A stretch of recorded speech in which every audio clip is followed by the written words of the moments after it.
তিনি এবার আসার প্রস্তুতি সব প্রায় সম্পন্ন।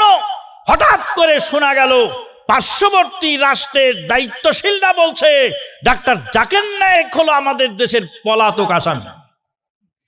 যদি বাংলাদেশে আসে তাহলে বাংলাদেশ সরকারের উপর চাপ প্রয়োগ করা হবে জাকির নায়েককে তাদের হাতে সোপর্দ করার জন্য। আমরাও পাল্টা জবাব দিয়েছি, আমাদের দেশের পলাতক আসামি আপনার দেশে আছে, ওটাকে আগে ফেরত দেয়। আমাদের দেশের পলাতক আসামি আপনাদের দেশে নাই, ওটাকে ফেরত দেন।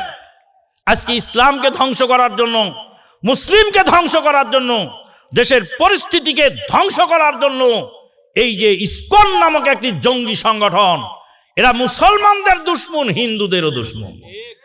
শুধু মুসলমানের দুশমন নয়, হিন্দুদেরও দুশমন।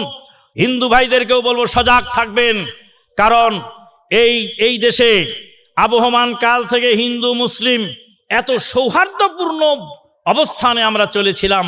আমরা ছোটকালে দেখেছি একজন মুসলিমের বাড়িতে যদি কেরোসিনের তেল না থেকেছে, পার্শ্ববর্তী প্রতিবেশী হিন্দুর বাড়িতে ও কাকি, কেরোসিনের তেল তো আমাদের ফুরিয়ে গেছে, তো এক বাতি কেরোসিনের তেল ধার দাও, হাটের দিন আসলে তোমাকে কেরোসিনের তেল আবার ফেরত দিয়ে যাবো।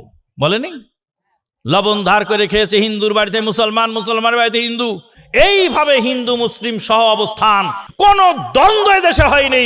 এই ইসকন নামক সংগঠন সর্বনাশা হিন্দু মুসলিমের দান্দা বাঁধায় দিয়ে দেশকে অশান্ত করার চেষ্টায় আছে। আমাদেরকে সজাগ থাকা উচিত।